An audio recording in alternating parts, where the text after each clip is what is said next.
tu n'imagines pas le nombre d'acteurs hollywoodiens qui finissent complètement anéantis à force de jouer dans la neige. Dans cette vidéo, nous examinons cet acteur complètement détruit par les drogues. Charlie Sheen.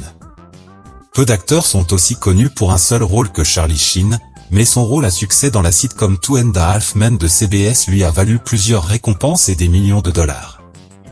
Bien que les fans du monde entier aient adoré Charlie, il n'a peut-être pas dépensé tout cet argent de la meilleure façon.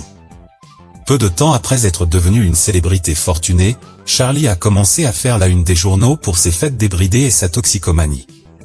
Charlie est allé pour la première fois en cure de désintoxication en 1998, mais ses problèmes de drogue se sont poursuivis pendant de nombreuses années par la suite. Charlie a également été accusé d'agression après une altercation présumée avec sa femme en décembre 2009. Charlie a été renvoyé en cure de désintoxication par la suite, mais il a recommencé à semer la zizanie en octobre 2010. 5 ans plus tard, Charlie a été testé positif au VIH et l'a annoncé au monde entier. Bien que cela n'ait pas beaucoup aidé la réputation de Charlie, cela a permis de sensibiliser le grand public à la maladie. Depuis, Charlie est resté un personnage controversé, connu pour ses soirées endiablées et ses scandales. Lors d'un célèbre rôti en 2011, de nombreux humoristes se sont même moqués des scandales personnels scandaleux et de la vie festive débridée de Charlie. La question de savoir si Charlie s'en remettra un jour ne dépend que de lui. Si tu pensais que l'histoire de Charlie Sheen était folle, attends d'entendre la prochaine. Et n'oublie pas d'appuyer sur le bouton d'abonnement pour ne pas manquer d'autres vidéos étonnantes. Mel Gibson. Mel Gibson a percé à Hollywood dans les années 1980 après avoir joué un rôle principal dans le film Gallipoli en 1981. Il s'est forgé une réputation d'acteur puissant.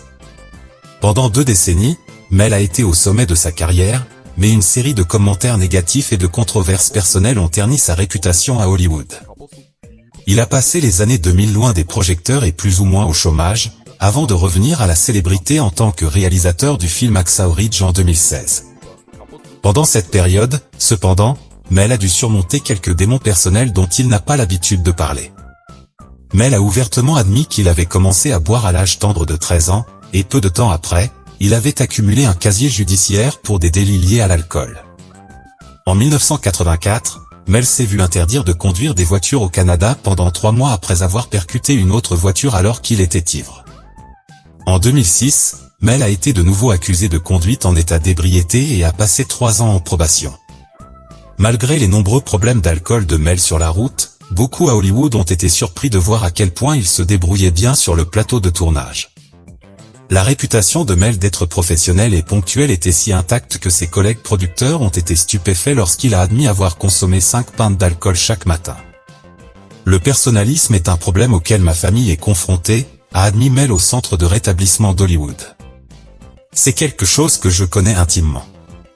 Certaines personnes s'en remettent, et quand elles le font, c'est toujours un miracle. Whitney Houston. Whitney Houston est célèbre pour être The Voice, et il n'est pas difficile de comprendre pourquoi elle a mérité ce titre. L'une des chanteuses et actrices les plus prolifiques et les plus belles de la musique américaine, Whitney a vendu plus de 200 millions de disques dans le monde entier. Cependant, derrière la musique enchanteresse de Whitney, il y avait un côté plus sombre à l'histoire de sa vie. Whitney a longtemps été soupçonnée d'être toxicomane, et elle s'est confiée sur sa toxicomanie lors d'une interview avec Oprah Winfrey en 2009. Whitney a admis avoir consommé de la marijuana et des substances plus dures et a expliqué ce qui l'a motivée à consommer des stupéfiants. Quand vous en arrivez au point où vous restez à la maison et essayez de cacher ce que vous ne voulez pas que les autres voient, ça fait mal. C'est alors que tu en prends davantage, pour que personne ne te voie pleurer. Whitney a également affirmé avoir fait une cure de désintoxication et a déclaré ouvertement qu'elle était allée en cure de désintoxication en 2003 et 2004. Bien que Whitney ait lutté contre la toxicomanie tout au long de sa vie, elle est décédée en 2012 dans des circonstances tragiques. Selon l'autopsie, le corps de Whitney contenait de l'alcool et de nombreux autres stupéfiants, qui sont probablement à l'origine de sa mort à un si jeune âge. Bien que Whitney soit peut-être décédée à cause de ses luttes, en partageant son histoire avec le monde, elle a pu aider de nombreuses autres personnes à surmonter leur dépendance. Courtney Love. Courtney Love est une chanteuse et actrice bien aimée, connue pour avoir marqué 4 décennies de cinéma et de musique depuis les années 1980. Mais Courtney n'a pas seulement attiré l'attention pour sa carrière, mais aussi pour son mariage avec le musicien emblématique Kurt Cobain. Un journaliste de Vanity Fair a qualifié leur relation d'étrange histoire d'amour, mais ils sont restés dévoués l'un à l'autre. Malheureusement, ils étaient dévoués à autre chose, ce qui allait conduire à la destruction de leur heureuse relation. Alors que Courtney et Kurt sortaient ensemble, ils ont commencé à consommer de l'héroïne ensemble. Cette situation est rapidement devenue incontrôlable et a donné lieu à une presse négative et à de nombreux effets graves sur la santé. Les choses ont empiré lorsque Courtney est tombée enceinte et qu'elle a dû arrêter de prendre de l'héroïne pour la santé du bébé. Non seulement cela a été difficile pour leur relation, mais les médias se sont rapidement emparés de l'histoire et ont prétendu que Courtney consommait encore des narcotiques pendant sa grossesse. Selon Courtney, ces allégations ont été si préjudiciables à la santé mentale de Kurt qu'elles l'ont conduit à mettre fin à ses jours 2 ans plus tard. Depuis, Courtney affirme qu'elle est abstinente et qu'elle se débrouille bien avec sa dépendance. Après de multiples séjours en cure de désintoxication et même quelques violations de sa liberté conditionnelle, elle reste persuadée que les jours de toxicomanie appartiennent au passé.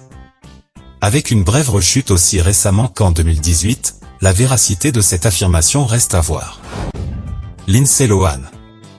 Lindsay Lohan a atteint la célébrité à Hollywood dans les années 1990 et au début des années 2000, et l'a tout aussi rapidement gâché avec une vie de fête débridée et de choix irresponsables. Après ses performances dans The Parent Trap et des films comme Freaky Friday, de nombreux producteurs étaient impatients de recruter Lindsay pour leurs films. Cet enthousiasme s'est estompé lorsqu'ils ont appris son penchant pour les fêtes tardives, surtout après que d'autres cadres se sont plaints que Lindsay était en retard ou manquait des tournages parce qu'elle était fatiguée. À partir de 2007, Lindsay a été inscrite sur une liste noire et ses problèmes n'ont fait qu'empirer. Pendant et après 2007, Lindsay a été accusée à plusieurs reprises de conduite en état d'ivresse pour avoir été impliquée dans des accidents de voiture alors qu'elle conduisait de façon excessive.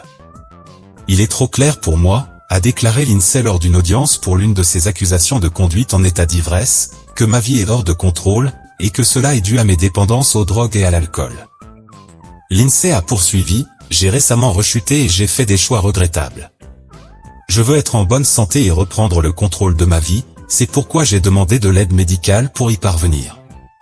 Je vais prendre ces mesures pour réparer ma vie et j'espère qu'avec le temps, je pourrai surmonter ces problèmes. Lindsay est sortie de cure de désintoxication depuis 2013 et semble jusqu'à présent avoir surmonté sa toxicomanie.